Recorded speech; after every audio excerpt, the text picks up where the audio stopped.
Hi guys, welcome to Coffee Talk. So, hari ni saya agak nervous sedikit lah sebab guest kita bukan calang-calang ya. Jadi kita akan bawa salah seorang lecturer kita di FSTM ini iaitu Dr. Ashrul. Hello. Hai Doktor. Hi. Baiklah. Okay Doktor, thank you so much for agreeing to do this. Walaupun Doktor busy dan all that, tapi Doktor masih sudi luangkan masa untuk berborak dengan kita orang. Ya, jadi Doktor, before kita borak pasal subjek kita pada hari ini, boleh tak Doktor introduce diri Doktor? Doktor mengajar subjek apa dan juga dah berapa lama sebenarnya Doktor berada di FSTM? Alright. Okay. Hello everyone. Nama saya Ashrul Izzahar bin Abu Bakar dan saya merupakan seorang pensyarah kanan di Fakulti Sains dan Teknologi Makanan UPM di bawah Jabatan Teknologi Makanan. So basically saya dah start mengajar di Fakulti Sains dan Teknologi Makanan sejak tahun 2024. Tapi hujung lah. Bulan Disember 2024 dan sehingga sekarang saya telah mengajar selama 1 tahun 4 bulan lah. Okay, untuk subjek, actually saya mengajar subjek ke arah food processing lah. Basically yang food processing sebagai contoh, saya mengajar animal product processing, saya mengajar meat technology dan juga food law. Wah, baiklah. That's very impressive of you, Doktor.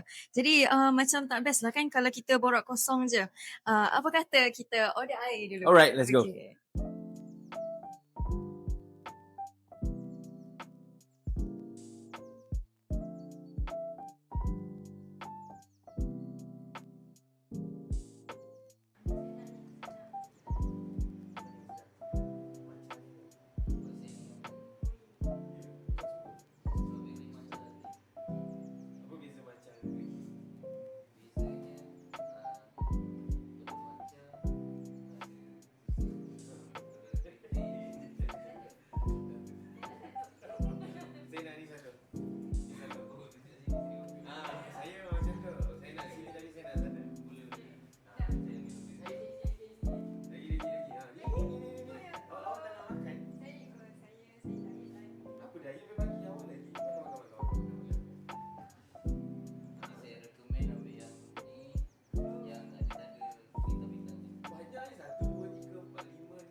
Doktor, kalau kita tengok balik daripada background doktor dah jadi student UPM daripada tahun 2014 sebagai student asasi dan juga doktor graduate in Bachelor of Food Studies pada tahun 2019. Kemudian doktor proceed juga dengan PhD di UPM dan graduated in 2024. Yes, exactly. So boleh kata doktor dah 1 dekad lah dekat doktor di sini. Lamanya bila Ya, cakap betul. 1 dekad kan. Jadi doktor, kenapa UPM? Memang doktor letak sebagai first choice semasa doktor isi UPM ataupun memang doktor terima je sebab doktor dapat di UPM? Oh, okay. So basically after I completed my SPM tu, and then kita kena macam biasalah isi UPU kan. Actually asasi sains pertanian ni was my 7th choice lah. Pilihan ke-7 sebab saya actually waktu tu saya minat more on engineering. Tapi since rezeki dah dekat sini and waktu dapat tu saya macam asasi sains pertanian, is it like pertanian? But as time goes by, bila dah masuk, actually is a very fun punya program lah. Where we actually learn just like normal foundation but ada sains pertanian as an additional subject lah. So from that I rasa that's how I started my journey here in UPM. Baiklah. Sepanjang doktor belajar di fakulti ni, ada tak sebarang memorable moments semasa doktor belajar di fakulti dulu? Okay, so basically alright, saya sambung lah sikit daripada yang tadi boleh. like pertanian sains pertanian, asasi sains pertanian kan. So actually when I entered this faculty, it's a food faculty lah. Fakulti Sains Teknologi Makanan kan. So I think the most memorable time waktu saya belajar ni is the food itself. Because saya food study, so what we have to do is we have to learn about food itself. Okay, so this is the time within the 4 years I could explore so many things about food. So I would call, I think maybe food studies always call themselves as a foodies. And it's actually true sebab kita kena belajar pasal makanan. Not just about the science of food, but how to about food marketing and other stuff lah. So waktu saya belajar tu banyak betul yang saya kena keluar pergi interview cafe and I could actually explore more about foods, not just about the science itself but as a whole. So I think if my degree time, that's the most memorable things lah that I can I say to you. see. Okay. Dengar doktor punya respon pun saya rasa saya boleh relate lah dengan Boleh doktor relate kan? sebagai Yes, student exactly. food sekarang. Okay, baiklah. Next. Jadi doktor sepanjang doktor study sampai level PhD ni, Okay. mustahil lah kan kalau tak pernah ada struggles langsung kan. Alright. Jadi what was or were the struggles yang doktor lalui dan juga bagaimana doktor overcomes that struggles during your studies? Alright. So basically when we talk about my PhD lah. Okay.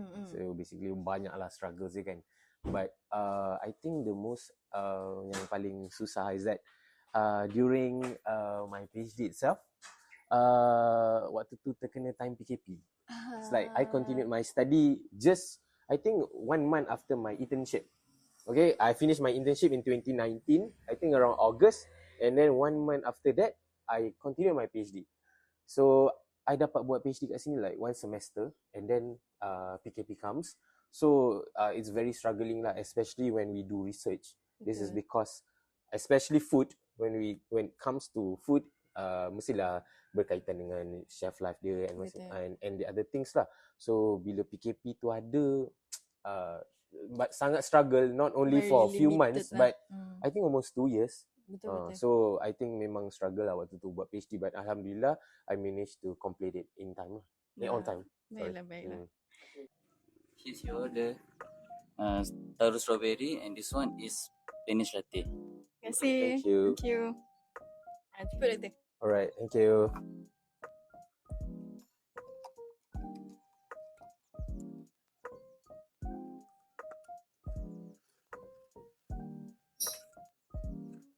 Okay. So, kita sambung. Alright, sure. Jadi, kita tahu syllabus food science ni memang bukan senang. Okay. Jadi, kita ada research, kita ada final year projects, and it's a lot. Jadi, from a lecturer's point of view, doktor rasa apa kesilapan paling besar yang selalu student buat dalam diorang punya study years? Okay, so basically for me lah, this is my personal view, tapi I think it's applicable to all jugalah. So basically I rasa as a student, yang diorang selalu salah buat is that dalam kelas dia tak fokus. So macam me myself, I'm a very active student lah dulu kan. But at the same time, waktu kelas tu saya memang 100% fokus. So that waktu balik tu atau waktu exam tu, I already have the foundation. I mean like the understanding tu saya dah tahu. And also saya perasan yang usually student, I don't know, waktu saya pun juga, student tends to keep on hafal tau. Dia nak hafal semua benda. Okay, when they belajar, dia nak hafal. Tapi my concept is that you have to understand. So when you understand actually, it's actually easier for you to, to jawab exam so that you can apply all the knowledge itself pada waktu yang sebenar lah. Instead of just remembering everything. Sebab saya rasa when we talk about knowledge ni kan, it's just especially bila you dah kerja nanti, hafalan is penting, but when you understand things, then you can actually solve all the problems. Because when you started working, it's not just about what you remembered, but how can you actually solve any problems lah. Especially in food industry. Macam dulu saya buat my internship dekat Tyson. Tyson is actually kilang McDonald lah dulu kan, dekat Subang. So they actually give me a project lah. They give me a project for me to actually solve lah. So from that, we can actually develop our problem solving skills. And how can we get all the knowledge is from our studies lah. So that's how, when we can apply all the knowledge lah. Okay, so that's my It's very point of view inspiring lah. doktor. Jadi sebagai student saya rasa I have to Jangan learn nanti dalam a lot kelas saya from akan that. cakap lah, you have to understand instead of just remembering. Okay, baiklah. So macam yang kita dah mention tadi, doktor daripada degree, doktor terus straight away kepada PhD kan? Ataupun kita boleh kata sebagai fast track lah, secara mudahnya. So katakanlah kalau ada student yang berminat untuk go through similar path, your pathway, doktor ada tak and sebarang tips ataupun cheat code lah yang doktor boleh share dan ataupun doktor boleh recommend? Alright, so the first thing is that for you to get untuk buat fast track ni, actually you kena, during your degree time tu you kena dapat first class lah. Okay, but for UPM, first class I think is around 3.75 and above. Actually it's different from different university. Dia ada berbeza lah pointer dia. So soalan dia is that if you wanted to have this kind of pathway, actually lah, sejujurnya, waktu saya started my degree, saya tak ada rasa pun nak buat PhD. But actually, saya terasa nak buat PhD waktu when I did my final year project. So then that's when I realized that, it's very interesting. Research is very interesting, especially when you already gain the knowledge from year 1, year 2, year 3, and year 4, you can actually apply all the knowledge during your final year project. So daripada situ saya ada dapat minat yang, research ni sangat menarik actually. You have to be passionate lah. You macam, kenapa jadi macam ni? For instance, macam before saya masuk, saya tengok air, dia macam just normal air. Okay, once I dah buat macam research, I just macam mana air ni boleh jadi macam ni? How does it turn to be like this? Macam dulu saya selalu tengok susu atau roti. Okay, kalau contohlah saya ada satu bantal roti kan, saya selalu terfikir macam mana dia boleh tahan selama seminggu ke. So from that macam, kita develop macam we wanted to know lah. We want to know how it happened. So that's how I actually menimbulkan minat lah untuk jalankan my PhD. And also sebab saya dapat opportunity untuk buat fast track program kan.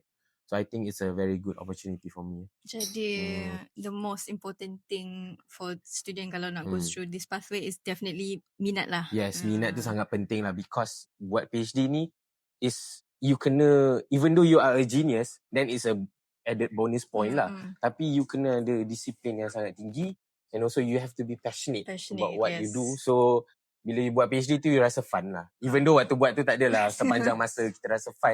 But that's what keeps you going lah from time to time. Alright, okay. Thank you so much, Doktor. Jadi another thing, Doktor, mungkin ada yang curious kan daripada pengalaman Doktor sendiri. Pernah tak Doktor join any kind of volunteering programs during your study? Macam what is the program and how actually kita nak join program-program volunteering ni? Sebab mostly student memang nak tambah sangat pengalaman kesukarelawanan mereka ni, tapi diorang tak tahu macam mana. Jadi boleh Doktor sharekan tak? Okay, so basically I'll be frank lah. Waktu saya degree, saya just masuk sukarelawanan yang macam bakti siswa je zaman dulu. So saya join yang tu lah, but I'm more active after my degree lah. Actually when I started my PhD tu, I ada join banyak jugalah NGO. For instance, yang saya paling ingat is Zero Hunger lah. Zero Hunger ni actually sebab dulu pun PKP kan. So we actually volunteer to cook and to gather all the basic necessities lah. And then we gather and then we hantar dekat yang memerlukan lah. So actually NGO ni dia sangat berguna lah for yourself and for the society itself. So if actually you nak join ni, dia tak susah pun. You just Google je any NGO available in Malaysia and you can just register. Actually as easy as that lah. So from there you can actually develop your soft skills, everything lah. It's very good. It's a very good platform and a stepping stone for you to actually venture into this volunteering activities lah. Alright, that's very interesting opinions. Baiklah, Doktor. Alright. So now we are going to the lecturer's perspective lah. Jadi, Doktor, apa yang membuatkan Doktor pilih kerjaya sebagai lecturer instead of going to industry like most people do? Is it because of passion to teach ataupun macam mana? So basically, why I choose this pathway lah kan as a lecturer is because minat lah kot. Okay, so basically I know being a lecturer ni actually dia bukan sahaja teaching tau, but actually dia as a whole tau. You have to do like industrial networking and you also have to do research and teach lah besides that. So memang saya tahu diri saya sendiri, saya suka I wouldn't say teach lah, I like to share knowledge lah. So I think a lecturer is one of the kerjaya yang saya rasa macam I can share all my knowledge with all the students and also to the world itself through my research and also macam saya cakap tadi, industri tu saya tak ketinggalan jugalah sebab ada je buat collaboration dengan industri lain. So I think being a lecturer ni dia bukan spesifik kepada mengajar saja, di mana certain people memang nampak lecturer ni adalah mengajar saja, tapi actually it's actually more than that. Right. It's very broaden lah. Yeah, very broad. Jadi katakanlah sekarang ni ada adik-adik lepasan SPM atau asasi yang tengah dengar ataupun tengah tengok coffee talk kita ni, dan diorang pun tengah keliru sekarang nak isi UPU. Jadi doktor boleh share tak apa sebab utama kenapa diorang wajib letak FSTM UPM sebagai first choice diorang? Okay, so basically our faculty ni is a food faculty lah. Okay. So saya rasa bila kita cakap makanan ni, people need food to stay alive lah. Betul. To jalankan kehidupan yang biasa. So if you register dekat our faculty ni, Fakulti Sains Teknologi Makanan, you can actually learn what every people consume. Tapi bukan sahaja secara surface, but you can actually learn how it is made. For instance, like nowadays we are the issue dengan sustainability, and we also digitalization. So actually daripada when you enter our faculty, you can actually learn bukan saja makanan, how it tastes, but technology itself lah. So saya memang sangat menggalakkan lah orang untuk register to our faculty sebab percayalah cakap saya, sangat menarik. Betul. You will become a food hunter lah. Because you need to explore food lah. Betul. Especially kalau you Laila yourself, you pun so far sekarang second year. Betul. So macam memang your life here memang pasal makanan. Betul. Jadi that's a very convincing answer daripada doktor. Jadi jangan lupa untuk letak UPM FSTM. Because saya bagi tahu ni because I think I don't know student nowadays macam mana lah kan. Betul. Kalau macam saya dulu memang food hunting ni is something that I really love to do lah. But besides food hunting, we can actually learn how the food is actually made, processed, what are the technologies being kita masukkan dalam proses tersebut. So daripada situ it's very interesting. Yes, it's very interesting choice lah kalau korang semua pilih FSTM. Yeah. Jadi seterusnya industri makanan ni kan, dia akan sentiasa berevolusi. Ya, betul. Jadi ada je teknologi baru. Jadi sebagai lecturer, do you think the syllabus dan sistem pembelajaran di FSTM ni sentiasa up to date dan juga relevan dengan apa yang industri di luar nak sekarang? Okay, so basically from my point of view, actually academia ni kan, is actually it's not a straight ladder lah. It's actually for me it's like a maze with different points lah.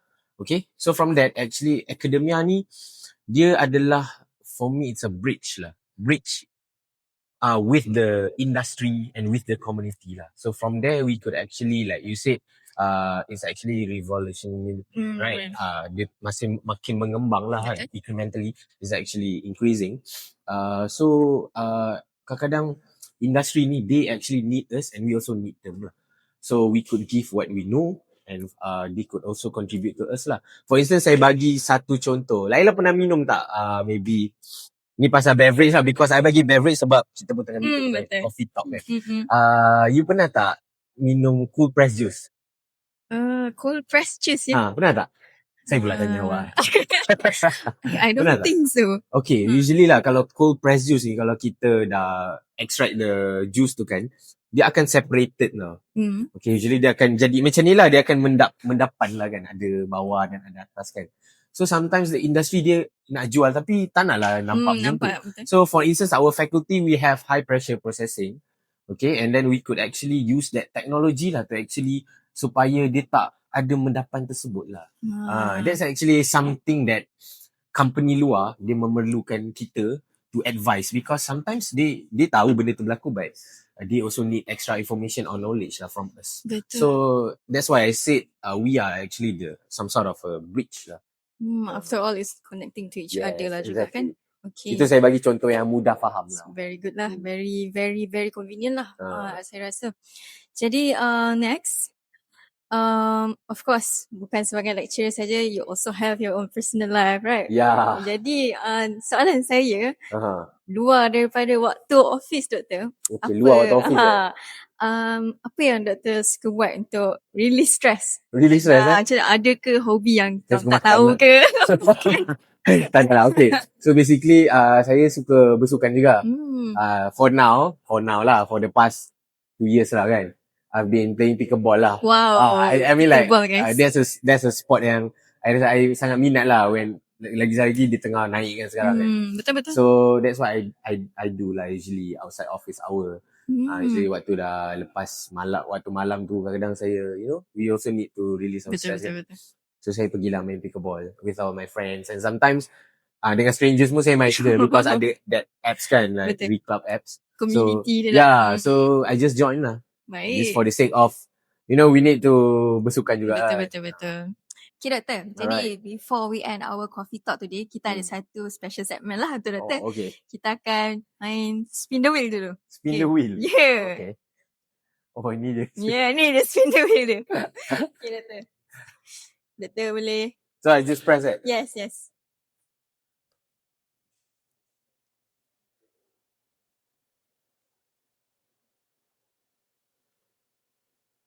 Guess. Kita dapat food trivia ya guys.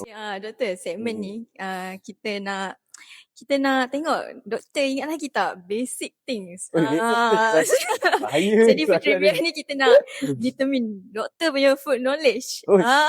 Jadi soalan pertama bagi doktor. Okay. True or false? Eggs are bad for cholesterol. Eggs Bad for cholesterol. Oh, false lah. Oh, betul. Bijak, betul.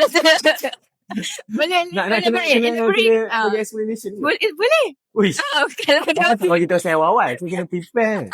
Okay lah. Eggs So basically, briefly lah. Okay. Bagi saya, eggs ni is a nutrient dense food lah. Because dalam telur itself, there are so many nutrients available. For instance, ada vitamin, ada protein, ada fat, but as we all know, too much of everything is also not good. Betul. So even though it's a nutrient dense punya food ataupun nutrient dense food, but kalau excessive sangat kita consume tu tak bagus. Betul. Okay. Bagus. Oh, okay, bagus. Okay. Hari ni awak jadi lecturer saya. Okay, kita move kepada soalan seterusnya. Soalan kedua. Which food will never spoil? Never spoil. I would say honey lah. Mam, bagus doktor. Aku ada explanation tak? Ada explanation. Honey yang saya ingat lah. Sebab saya tak adalah buat research pasal honey kan. Tapi yang saya tahu honey ni dia ada very high antioxidant, and also they have the antimicrobial properties lah. That's what makes honey tahan. Even daripada dulu, memang dia boleh bertahan lah. Okay. Betul ke tak? Betul jawapan doktor. Betul. Confirm doktor. Nasib aku. Bagus. Okay. Third question. Okay. Is 5 seconds rules relevant or not? Oh, 5 second rule. You rasa apa? Saya rasa tak relevan lah bagi saya. Okay, basically yang saya tahulah, it's actually tak relevant lah. Once contohlah kita tengah makan ni, dia makan roti canai lah kan, contohlah. And then you punya one part of the roti terjatuh kena meja ni.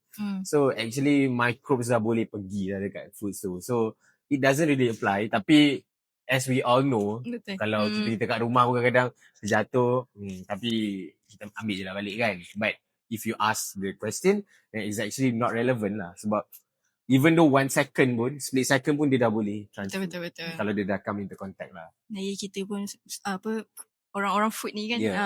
Betul, but we have to emphasize on that lah. That the 5 second rules doesn't actually exist. Betul. Okay. The last question lah. Dah last Last question. Berpeluh saya jawab soalan dia. Last question.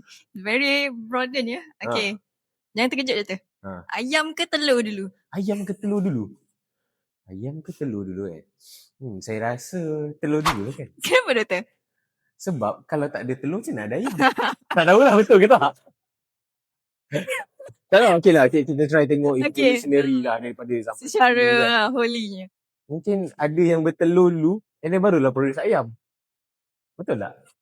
Awak tanya mesti awak ada jawapan. Saya tak ada jawapan. Tak ada jawapan? Tak ada jawapan. Tapi saya rasa tu lah. Nanti saya kena Google. Tapi I think, it's egg dulu lah. Okay. Sebab kalau tak ada egg, macam mana ada ayam? Betul tu. Itu So, jawapan Dr. Ashrul. So saya rasa, I don't know lah evolutionary ayam ni dari mana. So maybe something bertelur, and then dia jadi ayam. Oh. I think so. I don't know it's betul ke tak. Dia bukan ayam lah. Jadi dia Ya, most probably lah. Okay. Okay. Okay. So tak tahu betul ke tak? It is a... You tak tahu? No, orang question. Okay, yeah. My answer is the egg. Alright. Okay. Thank you very much, Doctor. So that's the end of habis tak? our Okay. Fire, Saya perlu saya jawab soalan. untuk trivia kita. Jadi, all in all, ternyata lecturer kita pun sebenarnya once pernah berada di tempat kita as a student. Yes. Jadi all the struggles yang kita tengah hadap sekarang, mereka pun dah lalui dulu. Yeah, betul. Bezanya, mereka dah jumpa jalan sebagai lecturer. Dan sekarang, cuba bantu kita untuk cari jalan kita pula. Jadi, to the students out there, jangan takutlah untuk seek advice to your lecturer for help, dan insyaAllah they will try their best untuk tolong kita selagi mereka mampu. Jadi doktor, ada any last word for our coffee talk?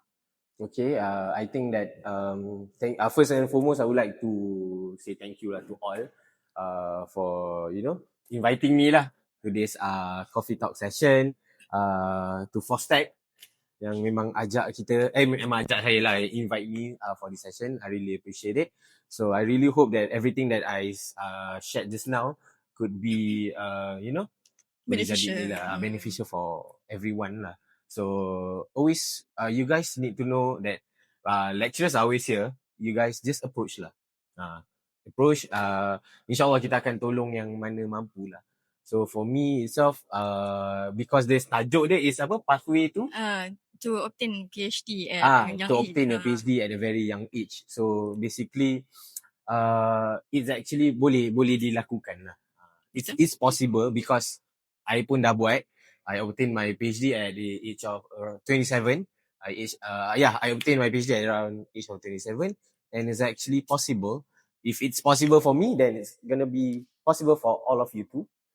Yeah, that's all from me lah. If you have anything, you can always Thank you so much, Doctor. Me. So, saya rasa that's it for this episode. Jadi, kalau korang enjoy our coffee talk kita pada hari ini, do us a favor by giving us like, share dan juga follow Fostech di semua platform. Jadi, see you guys in the next episode. Bye-bye. Thank you. Thank you guys. Thank you, Laila. Thank you, Doctor. Thank you.